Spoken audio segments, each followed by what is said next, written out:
Welcome to the Deep Dive podcast channel. Great to be here. Today we're looking into something, something many of us experience, often maybe masked as a virtue, perfectionism. We admire people who strive for excellence, right? But what happens when that drive becomes relentless, maybe fueled by a fear of, never being good enough? Exactly. Have you ever pushed yourself to the brink only to feel kind of empty, even with achievements? It's a common feeling, unfortunately. We're going to explore the surprising ways these feelings might connect back to our earlier experiences. Yeah, the roots often go deep. So if this sounds like something you want to understand better, maybe about yourself or people you know, please do subscribe and hit that notification bell so you don't miss our future explorations. So when we talk about perfectionism, it's really important to grasp that it's more than just, say, having high standards. Right. It feels different. It does. Think of it more like a deeply ingrained urge, almost. Well, almost a survival strategy. The survival strategy. Wow. Yeah, often driven by a profound fear of rejection or maybe even feeling invisible, unseen. It's like there's this very vulnerable part inside sort of whispering, if I don't do this perfectly, I'll be rejected, or worse, I'll just disappear. That's a really powerful way to frame it, a survival strategy.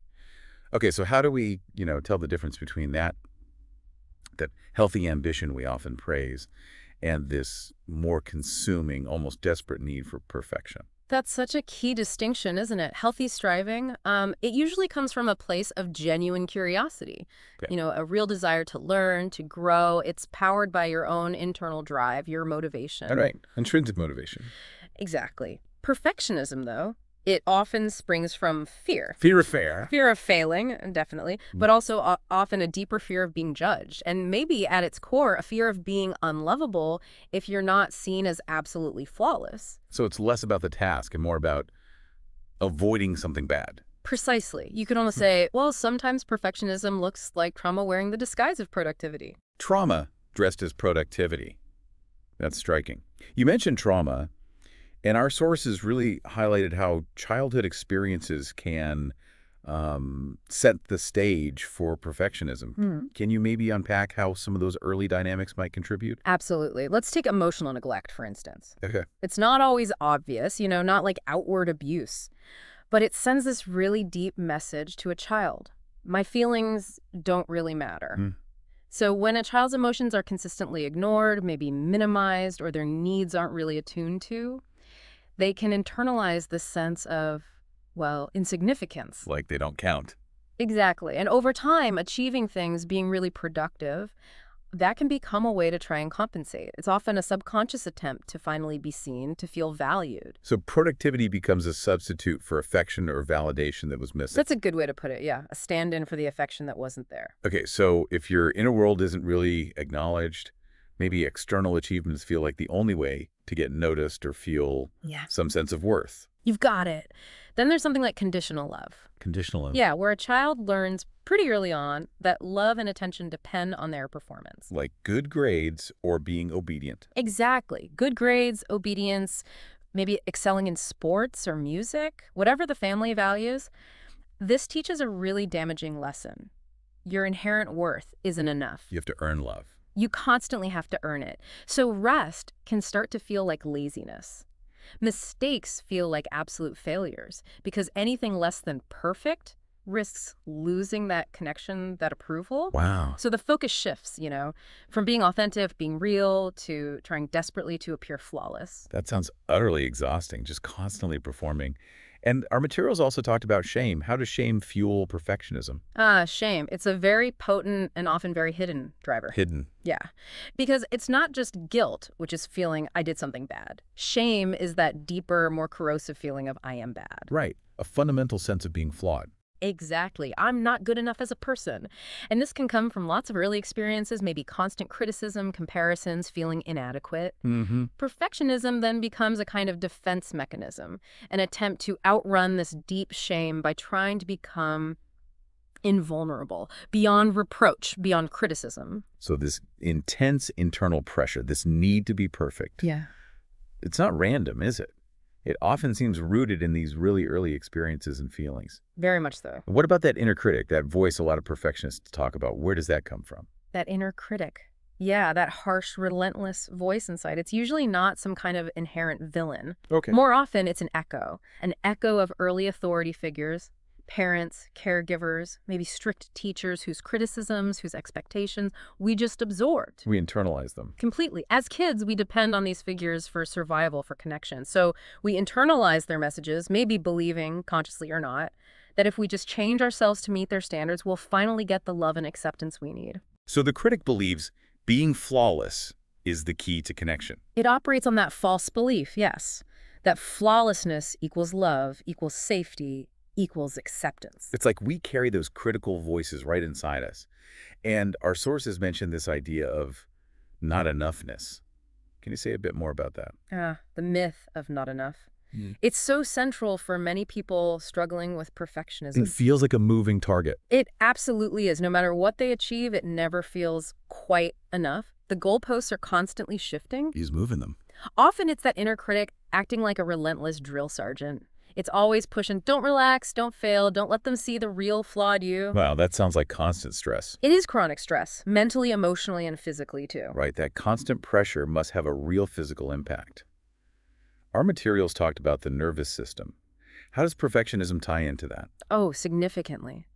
Think of your autonomic nervous system. It's like your body's automatic pilot for stress and safety. Now, if a child grows up in an environment that feels unpredictable, or maybe emotionally unsafe or invalidating, their nervous system can get kind of stuck in a state of hyperarousal. Like constantly on edge. Exactly. Feeling like a threat is always just around the corner.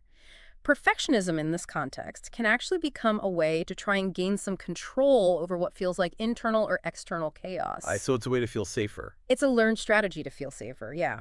By trying to control outcomes, appease others, protect oneself, Right. basically survive perceived threats by being perfect. So those behaviors we see, like intense overachieving or needing to control things, or even workaholism, and maybe procrastination too. Yeah. Could those be linked to these ingrained stress responses? Precisely. You can often map them onto the classic stress responses: fight, flight, freeze, and fawn. How does that look? Well, the fight response might show up as that intense drive to overachieve, maybe a need to control outcomes, even other people, and often really harsh self-criticism. Okay. And flight. Flight could look like escaping into workaholism, maybe compulsive planning, anything to avoid feeling vulnerable or messy. Right. Freeze. Freeze might manifest as dissociation, feeling numb, or that kind of paralyzing procrastination when feeling overwhelmed by the need to be perfect. I see. And fawn. Fawn is often that people-pleasing tendency.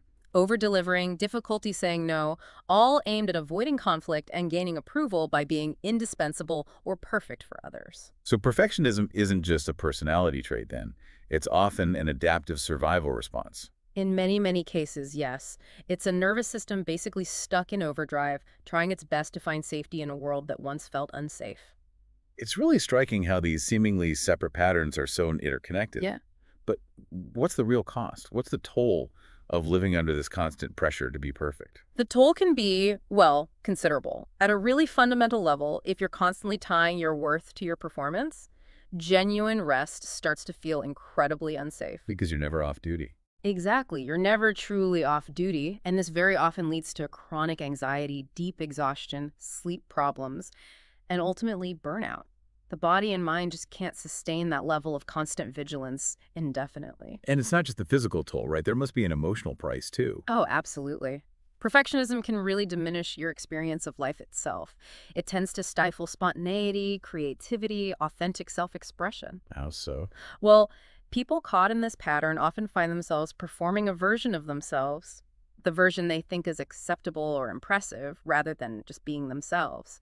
And over time, this can lead to a profound sense of disconnection from joy, from playfulness, and ultimately a loss of touch with their true identity beneath that polished facade. That sounds incredibly lonely. And how does this impact relationships with other people? Intimacy. It can create significant emotional distance, vulnerability, which is absolutely essential for real intimacy. Well, it feels terrifyingly dangerous when you fear your imperfections being exposed. So you keep people at arm's length. Often, yes. Or the focus in relationships might shift towards performance being the perfect partner, the perfect friend, rather than allowing for real, messy, human connection. Intimacy gets replaced by performance. And that must strain relationships eventually. It really can, leading to feelings of isolation, misunderstanding, and deep disconnection, even when you're surrounded by people. Wow. Okay, this paints a really clear picture of something that, while maybe society praises it on the surface, can be deeply harmful underneath. So Right. let's talk about healing. What are some ways we can start to address these underlying roots? Healing is definitely possible, and it often requires looking at things from a few angles, addressing the psychological patterns and also the physical nervous system aspects. Okay. One really powerful approach is often referred to as reparenting the inner child. Reparenting, what does that involve? It involves consciously, as an adult, offering that younger part of yourself, the part that experienced the neglect or the conditional love or the shame, the unconditional acceptance, the validation, the consistent presence that might have been missing back then. How do you do that practically? It can involve things like guided imagery, specific kinds of journaling, or working directly with a therapist to connect with and nurture that younger self, becoming the compassionate, understanding figure your younger self needed. That sounds like a very gentle, compassionate way to approach it. Yeah. You also mentioned somatic practices. How can those help with perfectionism? Right, because perfectionism is so deeply wired into the nervous system's stress responses, healing really needs to involve the body. Makes sense. Somatic practices focus on helping the nervous system calm down, to find a sense of safety now, so the body can begin to release that constant need for hypervigilance and control. What kind of practices are we talking about? Things like grounding techniques, really simple things like noticing your senses, feeling your feet on the floor, orienting to your surroundings. Various kinds of breath work can be incredibly helpful. Gentle movement like yoga or Tai Chi, and for some people, more specific modalities like somatic experiencing or SE can be really effective in processing stored tension or trauma held in the body. The goal is helping the body feel safe enough to let go of that rigid control. Right, addressing it at the physical level. Yeah. And what about working with that inner critic? We talked about where it comes from. Hmm. How can we shift our relationship with that voice? It can feel so powerful. That's a great question, and it actually leads into another common one. Why does the inner critic feel so powerful? Yeah. It often feels so strong because, as we discussed, it likely started as a protector. It developed as a strategy, however flawed, to try and keep us safe from perceived threats, rejection, judgment, abandonment. Understanding that original protective role is key. So not just seeing it as an enemy. Exactly. Frameworks like internal family systems, or IFS, are really helpful here. They view our inner world as having different parts, and the critic is one part trying to do a job. Yeah. Instead of fighting it or trying to banish it, IFS encourages understanding it, getting curious about its fears, its burdens. Engaging in dialogue with this part can help it eventually unburden those fears and maybe transform its role into something more supportive. So understanding its intention rather than just battling its methods. Precisely. It takes away some of its power when you understand its origins. And finally, you mentioned setting boundaries. Yeah. Boundaries with the perfectionist persona. What did that look like in practice? This is about creating some conscious distance between your core self, your essence, and that relentless drive to be perfect. How do you create that distance? It involves asking yourself some reflective questions like, who am I when I'm not focused on achieving? Who am I without needing to please everyone all the time? What's left when I stop trying to prove my worth? Deep questions. They are. Learning to set internal emotional boundaries with this perfectionist part allows space for other vital aspects of yourself to emerge again, like playfulness, rest, spontaneity, just being. It really sounds like a journey of reclaiming a more whole, authentic self. Our sources had this concluding thought. You are worthy when you're real, not flawless. That really lands. It's a powerful reframe. Now, thinking about common questions people often ask, is perfectionism always related to trauma? It's a nuanced question. Well, maybe not every single instance stems from what we'd label overt big T trauma, those early experiences of emotional neglect, conditional love, and shame.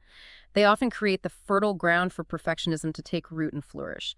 So early relational dynamics frequently play a really significant role, even if not a single major event. Okay, that makes sense. Yeah. Another big one.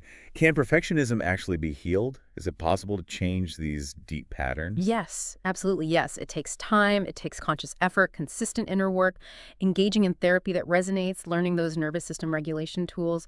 But people absolutely can shift these patterns. They can move towards much healthier self-acceptance, self-expression, and self-compassion. Meaningful change is very possible. That's really hopeful. What about therapy? Are there specific types that are particularly helpful for addressing perfectionism? Several approaches can be really effective. We mentioned internal family systems, which is great for working with the inner critic and other parts. Right. Somatic therapies like somatic experiencing or sensoromotor psychotherapy that focus on the body's experience are crucial for the nervous system piece. EMDR can be very helpful for processing specific past experiences that might be fueling it. And approaches centered on inner child healing are also really powerful. Lots of options then. Here's an interesting distinction people wonder about. Is perfectionism just the same thing as being ambitious? No, not at all. They can look similar on the surface. Both might involve striving for high goals, but the underlying motivation is usually worlds apart. How so? Ambition tends to feel expansive, maybe inspired, driven by genuine passion, curiosity, or a desire to create or contribute something. It pulls you forward. Perfectionism, on the other hand, is typically fear-based. It often feels restrictive, anxious, driven by a need to avoid failure, avoid judgment, avoid feeling not enough. It pushes you from behind with a whip, almost. That's a really clear difference. Okay, finally, for someone listening right now who recognizes these patterns in themselves, what's one small actionable step they could maybe take today to start moving towards healing? A really simple yet profound starting point is just to begin noticing. Notice when that inner critic pops up. Just awareness. Just awareness. Become aware of its presence, what it's actually saying, how it makes you feel, and then right in that moment, see if you can offer yourself just a tiny bit of compassion. Instead of agreeing with the critic. Yes. Instead of immediately buying into it or beating yourself up further, just take a conscious breath. And maybe gently remind yourself, it's okay to be imperfect. I'm allowed to be messy. I'm still worthy, even with flaws. Even that small act of turning toward yourself with kindness instead of criticism can begin to slowly shift the internal landscape. Notice, breathe, offer compassion. That feels doable. Some really, really insightful points to consider today. It's such a powerful reminder, isn't it, that what often looks like high achievement or having it all together on the outside can be masking a huge amount of internal struggle. It very often is. Thank you so much for sharing your expertise and walking us through this complex topic today. It was my pleasure. Thank you for the thoughtful conversation. We really hope this deep dive has offered some clarity, maybe some new perspectives on the complexities of perfectionism and its potential connections to our earlier life experiences. It really is a journey, isn't it? A journey of self-understanding and hopefully cultivating greater compassion for ourselves along the way. Absolutely. Self-compassion is key. What resonated most with you during our exploration today? What questions might still be lingering for you? We really encourage you to take some time, maybe just sit with these ideas, reflect on them. Mm-hmm. Thank you so much for joining us for this deep dive. If you found this conversation insightful, please do subscribe to our channel for more in-depth explorations like this one.